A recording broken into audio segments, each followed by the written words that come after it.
మీ కామెంట్లు నా సమాధాన కార్యక్రమానికి ఆత్మీయ స్వాగతం. ముందుగా సుబ్రహ్మణ్యం గారు, లైవ్ పెడితే మన బండారం బయటపడుతుంది కదా. లైవ్ వీడియో మదనపల్లిలో తీద్దని చెప్పారని చెప్పి నేను చెప్పడం జరిగింది. దానివల్ల ఆయన కామెంట్ పెట్టారు, మన బండారం బయటపడుతుంది కదా అని. అన్న అనంతపురంలో కూడా అక్కడ మండి యజమానులందరూ కలుసుకొని లైవ్ వీడియోలు ఆపేశారు. మరి అక్కడ బండారం ఏముంది మీరే చెప్పాలి. శివ గారు, టుడే మదనపల్లి వీడియో ఏమన్నా మార్నింగ్ నీ వీడియో కోసం వెయిట్ చేసామన్నా వీడియో కోసం అప్లోడ్ చేయలేదు ఎందుకన్నా, డోంట్ మిస్. నేను ఉదయాన్నే మదనపల్లికి సంబంధించిన దిగుమతి మరియు ధరలకు అప్డేట్ చేయలేదు. దానికి ప్రధానంగా నిన్న కాస్త పనులు ఒత్తిడి వల్ల నేను చేయలేకపోయాను. అందుకే నేను మదనపల్లికి సంబంధించిన వీడియోలు ఉదయం పూట ఏది అప్లోడ్ చేయలేదన్నా ఇవాళ అన్నీ చేశాను.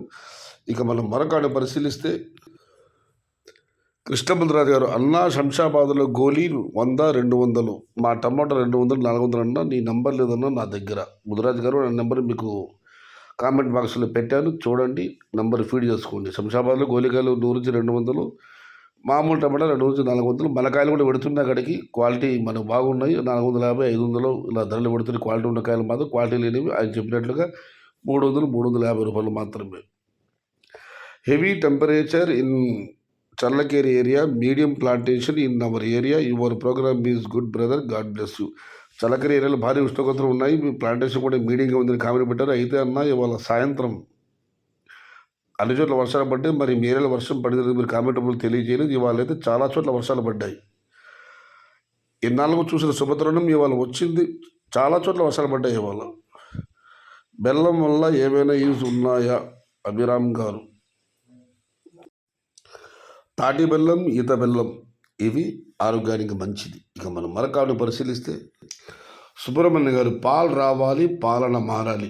కాప్షన్ బాగుందన్న, పాలు రావాలి పాలన మారాలి. ఇక రమణాడి గారు, నువ్వు సూపర్ అన్న, డైరెక్ట్ మ్యాటర్లోకి వస్తావు, నీ వీడియో సూపర్. నా విషయం అంతా ఏదో కూడా సూటిగా చెప్తాను. నేను అన్ని మండీలు ఇన్ని మండీలు అవన్నీ సూటిగా చెప్పుకుంటున్నాను. ఏదైనా కూడా సూటిగానే. No rate this year. Chandranayak garu, wait and see, నిరాశ వద్దు, టమాటాల్లో ఇప్పుడు ఏమన్నా జరగవచ్చు. ఇక మనం మరొకటి పరిశీలిస్తే కోయంబేడు నుంచి మనీ నిఖిల్ గారు, why AP market slow today, Chennai market speed. AP market slow, Chennai market time 2 AM, ఉదయం 2 గంటలకి 14 కేజీల బాసు 300 రూపాయలు, 2 గంటలకి 14 కేజీల బాసు 320, 4 గంటలకి 300, 6 గంటలకి చిన్న బాక్స్ 250, 7 గంటలకి 220, 8 గంటల 30 నిమిషాలకి 280, 9:30కి 320. No stock, my rate only, top quality only.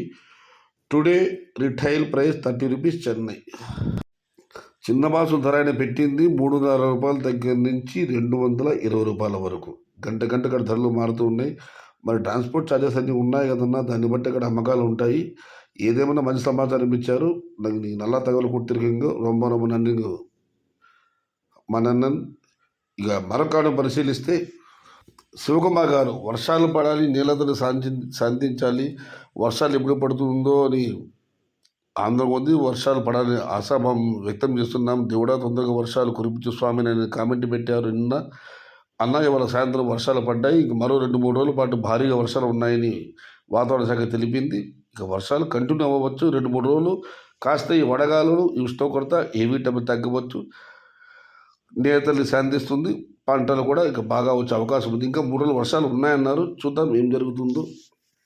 ఇక మనం మరొకటి పరిశీలిస్తే జూన్ జూలై రేట్స్ ఎవరు ఆపలేరు, ఎక్కడ కూడా టమోటా క్రాప్స్ బాగాలేవు. ఉమాశంకర్ రెడ్డి గారు, అయితే ఇది నిన్నటి మాట. ఇవాళ అక్కడక్కడ వర్షాలు పడ్డాయి. మరి చూద్దాం వర్షాల వల్ల ఏమన్నా క్రాప్స్ బాగా వచ్చే అవకాశం ఉందేమో. మరి జూన్ జూలై రేట్స్ ఎవరు ఆపలేరన్నారు.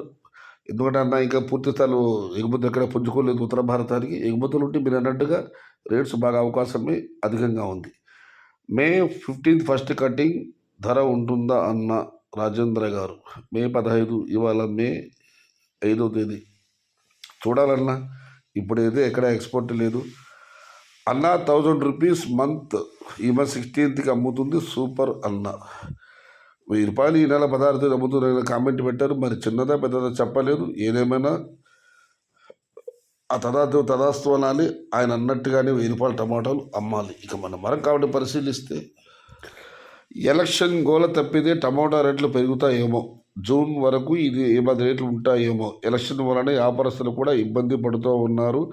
డబ్బులు లావాదేవీలు చేసుకోవడానికి ఇబ్బంది పడతారు. అందువల్ల టమోటాలకు రేట్లు తక్కువగా పోతా ఉన్నాయేమో అని నా అంచనా. ఒకటైతే వాస్తవం, డబ్బులది ఇబ్బందే. అయితే డిజిటల్‌గా తీసుకుంటే తప్పేం లేదు. కానీ బళ్ళో డబ్బులు తెప్పించాలంటే ప్రాబ్లమ్. ఇప్పుడు ఎలక్షన్ కమిషన్ కూడా అమల్లో ఉంది కాబట్టి అయితే దానికి ప్రభావం ఏమి లేదన్నా. ఎలక్షన్ల వల్ల టమాటాల పైన ఏమీ పెద్ద ప్రభావం కాబట్టి ఈ బండ్ల సమస్య ఉంది. అసోసియేషన్‌లో గొడవలు అవుతున్నాయి. బండ్లు సరిగ్గా ఇవ్వట్లేదు. అదొక కారణం ఉంది. రెండవది వచ్చి ఎక్స్‌పోర్ట్ అది పూర్తి స్థాయిలో లేదు. ప్రస్తుతం మనం తెలంగాణకి ఎక్స్‌పోర్ట్ చేస్తున్నాం గానీ అక్కడ కూడా లోకల్ టమాటాలు ఉన్నాయి. ఇదివరకు మీరు శారదా గారికి సంబంధించి ముదిరాజు గారి, కృష్ణముదిరాజు గారి కామెంట్ మీరు చూడటం జరిగింది. ఎన్నికలకు ధరలకు సంబంధం లేదన్నా, ఎక్స్‌పోర్ట్ లేదు. రైతులకు ఏమి ఇబ్బందన్నా బాక్స్ మీద రూ. 100 తగ్గడం, షామియానా ఖర్చులు వస్తాయి. సుబ్రహ్మణ్యం గారు. నేనేదో 12వ తేదీ రైతులు ఇబ్బంది పడకూడదు. మండి యజమానుల సంఘం వారికి నేనే చెప్పాను. ఎక్కడైనా బయట పెట్టి ఆ ఒకరు టమాటాల మీద 13వ తేదీ పోలింగ్ కాబట్టి పూర్తి స్థాయిలో సెలవిస్తే బాగుంటుందని. అయితే మదనపల్లి మండి యజమానుల సంఘం ఇంకా దానిపై నిర్ణయం తీసుకోలేదు. మీరేమి ఇబ్బంది పడకండి అన్న. షామియానా డబ్బులు మీ దగ్గర వసూలు చేయరు. 12వ తేదీ మోస్ట్లీ 12, 13 ఈ 2 రోజులు కూడా మదనపల్లి మార్కెట్కు పూర్తి స్థాయిలో సెలవు ఉండే అవకాశమే ఉంది.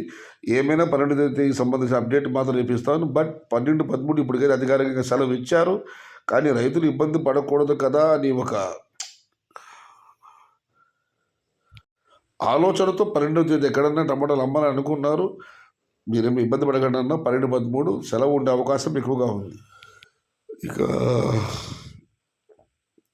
కమతం మంజునాథ్ గారు, ఇది పూర్తిగా ఒక మతపరమైన కామెంట్లు. బట్ చూద్దాం. మదనపల్లి నియోజకవర్గంలో టిప్పు గారు ఎక్కడి నుంచి ఊడిపడినారు. మనం హిందువులకు ఓటేద్దాం, హిందువులుగా ఉందాం. మార్కెట్ ఆపేన్ హిందూ సోదరులారా. టిప్పు యాట్ల మనమేం చేసేది. జై భారత్, జై హింద్. నేను చెప్పింది ఈ విషయాన్ని సయ్యద్ చదవడా చూద్దాం యూట్యూబ్లో అన్నా. మొన్న ముఖ్యమంత్రి గారి సభ జరిగింది, సిద్ధం సభ. వాళ్ళందరూ కూడా వైసీపీ పార్టీ వాళ్ళు మొత్తం అంతా టిప్పు కాంప్లెక్స్లో సభ జరుగుతుంది. అందరూ వాళ్ళు చెప్పారు. టిప్పు సుల్తాన్ ఎక్కడి నుంచి ఊడిపడ్డారని మీరు అడిగారు. మీకు గుర్తు, మీకు తెలుసో తెలియదు చరిత్ర. టిప్పు సుల్తాన్ గుర్రంకొండ పైన కూడా దండయాత్ర చేశాడు. దాన్ని కూడా వాళ్ళ సామ్రాజ్యంలో కలుపుకున్నారు. మదనపల్లి మండలం కూడా, మదనపల్లి పరిసర ప్రాంతాలు కూడా టిప్పు సుల్తాన్ పరిపాలన ఉందన్న ముందంతా. రెండవది వచ్చి హిందూ సోదరులారా ఏకం కండి, మార్కెట్ ఆపేయండి. బెంగళూరులో అంతర్జాతీయ విమానాశ్రయం ఉందన్న, దాని పేరు కెంపేగౌడ. గిరీష్ కర్నాడ్ ప్రముఖ నాటక సాహితీవేత్త. ఆయన ఒకసారి ఒక మాట అన్నారు, టిప్పు సుల్తాన్ పేరు పెట్టితే బాగుంటుంది చెప్పి. ఆ తర్వాత ఒక సెక్షన్ ఆఫ్ పార్టీ, ఒక సెక్షన్ ఆఫ్ సంస్థ దాని గురించి చాలా గొడవలు చేశారు. ఆరోపణ ఏమరా అంటే టిప్పు సుల్తాన్ ఏదో మత మార్పిళ్ళు ప్రోత్సహించారని చెప్పి. ఆయన జీవించింది 47, 50 సంవత్సరాలు. ఆయన జీవితకాలం మొత్తం పోరాటాలకు అంకితమైంది. ఆయన పోరాడింది సాటి హిందూ రాజులపైన అక్కడ కాదు, ఈ మామూలు యుద్ధాలు జరిగాయి. బ్రిటిష్ వాళ్ళపైన ఆయన పోరాడారు. Is the first freedom fighter of India. భారతదేశ తొలి స్వాతంత్ర సమరయోధుడు టిప్పు సుల్తాన్. మదనపల్లిలో టిప్పు సుల్తాన్ ఎప్పుడు ఊడిపడ్డారు అడిగారు. మన ముత్తాతలందరూ ఆయన ఏలుబడిలో ఇక్కడ ఉన్నారన్న. గుర్రంకొండ ఉంది, ఆయన కూడా నవాబ్. ఆయన ముస్లిం. ఆయన మీద కూడా టిప్పు సుల్తాన్ దండయాత్ర చేశాడు. ఆయన హిందూ రాజు కాదు. ఆయన పోరాడింది బ్రిటిష్ వాళ్ళతో. ఆయన జీవితం అంతా యుద్ధాలతో జరిగింది. ఆ యుద్ధం తర్వాత వాళ్ళ 2 కొడుకులు ఉన్న తర్వాత వాళ్ళు ఏమయ్యారు ఎవరికి తెలియదు. ఆ తర్వాత మళ్ళీ మైసూరు సంస్థానం ఓడివేల చేతులుగా వచ్చింది. ఇక హిందువులారా ఏకంగా అండి. టిప్పు సుల్తాన్ సైన్యంలో కూడా హిందువులు ఉన్నారు. టిప్పు సుల్తాన్ ప్రధానమంత్రి పూర్ణయ్య గారు ఇంకా మదనపల్లిలో ఎక్కడి నుంచి ఊడిపడ్డారన్నారు. మదనపల్లి కూడా ఆయన ఏలుబడిలో ఉంది. మీకు అందరికీ గుర్తు ఉంటుంది, కేరళలోని తిరువనంతపురం పద్మనాభ దేవాలయంలో బయటపడిన నిధి. అందులో కూడా టిప్పు సుల్తాన్ ఆ దేవాలయానికి ఇచ్చిన బంగారు నాణ్యాలు, కానుకలు ఇచ్చిన కూడా అందులో బయటపడ్డాయి. ఏదేమైనా మీ అభిప్రాయాలు మనం ఏం చేయలేం. కాకపోతే ఎక్కడి నుంచి ఊడిపడి మదనపల్లికి అన్నారు. మదనపల్లి కూడా ఆయన ఏలుబడిలో ఒకానొక కాలం ఉన్న ప్రాంతమే. ఇక ఇది టమోటా ఛానల్. మీరేమో టిప్పు సుల్తాన్ మీద పెట్టారు, నేను చదవను మీరు చెప్పారు అన్న. టిప్పు సుల్తాన్ కానివ్వండి, ఛత్రపతి శివాజీ మహారాజ్ మరాఠా రాజ్య సంస్థాపకుడు కానివ్వండి, అక్బర్ కానివ్వండి, ఔరంగజేబు కానివ్వండి, ఎవరైనా కానివ్వండి, వీళ్ళంతా మన పాలకులే, మనల్ని పాలించిన వాళ్ళే. ఆ పైన మీ ఇష్టం. ఇక మన భారత రాజ్యాంగంలో కూడా పేజీ నెంబర్లు అవి నాకు గుర్తు లేదు. టిప్పు సుల్తాన్ గురించి ఒక కాలం ఉంది. వాళ్ళు కూడా అక్కడెక్కడ ఆయన మత మార్పిడి చేశారని దేశద్రోహుడు ఎక్కడ రాయలేదని ఆయన గురించి గొప్పగానే రాశారు. విజయమాల విదేశాల్లో ఉన్న టిప్పు సుల్తాన్ ఖడ్గాన్ని వేలం పాటలు మరీ కొని తెచ్చి ఇక్కడ తీసుకొచ్చాడు. శ్రీరంగపట్నంలో రంగనాథస్వామి దేవాలయం ఉంది. త్రివేణి సంఘం తీర ప్రాంతంలో ఆ ఒడ్డుని టిప్పు సుల్తాన్కి సమాధులు కూడా ఉన్నాయి. ఇది చెరగని చరిత్ర. భారత స్వాతంత్ర సంగ్రామం గురించి రాస్తే టిప్పు సుల్తాన్ యొక్క ప్రస్తావన ఖచ్చితంగా ఉంటుంది. ఇవి ఒక సెక్షన్ సంస్థలు, పార్టీలు అసలు సంబంధం లేదు. మీరు పెట్టారు కాబట్టి మరి చదువుతారు లేదో అని చెప్పి మళ్ళీ సందేహాన్ని వ్యక్తం చేశారు కాబట్టి నేను చదువుతాను, లేకపోతే ఈ కామెంట్ రిమూవ్ చేసేవాడిని. బట్ మీ అభిప్రాయం మీది. Punganur also heavy rain Nagaraju గారు, కానీ దానికి మాధవ కృష్ణ గారు రిప్లై కామెంట్ పెట్టేది హెవీగా ఏమీ లేదు, రైన్ నార్మల్గా ఉంది అని. ఇక మనం మరొకటి పరిశీలిస్తే ఇవాళ వర్షం పడటంతో చాలామంది అన్నదాతలు ఆనందంతో సంతోషంగా కామెంట్లు పెట్టారు. వారందరికీ ధన్యవాదాలు. ఇక తాజ్ గారు, హాయ్ అన్న, వర్షం బాగా పడాలని మన ఛానల్ తరపున దేవుణ్ణి కోరుకుందామన్న. ఖచ్చితంగానే నిన్ననే చెప్పాను, వరుణ జపాలు చేయండి, యజ్ఞగాథలు నిర్వహించండి, మేము కూడా నమాజులు చేస్తామని చెప్పి భగవంతుడు మన మొర ఆలకించాడు. వర్షాలు పడ్డాయి. ఇంకా 3 రోజుల పాటు భారీ వర్షాలు ఉన్నాయంటున్నారు. మనకు చూద్దామన్నా, మంచి వర్షాలు పడాలి, నేలతల్లి శాంతించాలి. ఈ భారీ ఉష్ణోగ్రత నుంచి, ఈ వడగాల నుంచి మనల్ని మనం రక్షించుకోవాలి. ప్రకృతి మనల్ని కాపాడాలి. అక్కడ టమోటా పంట ఎలా ఉంది బసరాజు గారు? ఇవాళ కోలాల వర్షం పడిందంటే అప్పుడు వెంటనే కామెంట్ పెట్టే టమోటా పంట ఎలా ఉందని. అన్న ఇవాళ వర్షం కురిసింది కదా, ఇంకా చూద్దాం. ఇక కార్తిక్ గారు, అన్న మా ఊరు ఉచ్చావాళ్ళపల్లి, మాకు బాగా బురద, పొద్దున మా టమోటా తోటకు చిగురు బాగా రావచ్చు అన్న. ఈ వర్షం ఎక్కడెక్కడ పడిందో చెప్పగలరు అన్న? ఐఎమ్ హ్యాపీ అన్న. అన్న వర్షం ఇవాళైతే మదనపల్లి, పొంగునూరు, వాయల్పాడు మండలం, నేను విఠలము ఉన్నాను. తర్వాత అంగళ్ళలో పెద్ద భారీగా పడలేదు, ఒక మోస్తరు వర్షం కురిసింది. కోలాలతో భారీ వర్షాలు పడ్డాయి. మొత్తం మీద పర్వాలేదు, చాలా చోట్ల వర్షాలు పడ్డాయి ఇవాళ.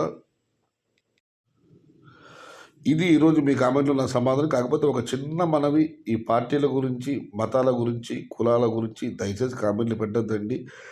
ఎవరు అవునన్నా కాదన్నా అక్కడ మదనపల్లి మాడి కింద ఉన్న ఖాళీ ప్రాంతం మొత్తం దాన్ని టిప్పు మైదానం అనే ఉంది.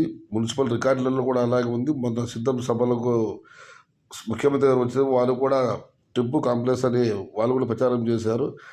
ఈ చిన్న చిన్న విషయాలు తీసుకొని మతపరమైన కామెంట్లు మాత్రం దయచేసి ఛానళ్ళు పెట్టద్దండి అన్న. మీ ఇష్టాలు మీకుంటే మీ వ్యక్తిగత అభిప్రాయాలు, దాన్ని మాత్రం ఛానల్ పెట్టవద్దని మరొక్క మారు మీకు అంతా విజ్ఞప్తి చేసుకుంటూ సెలవు.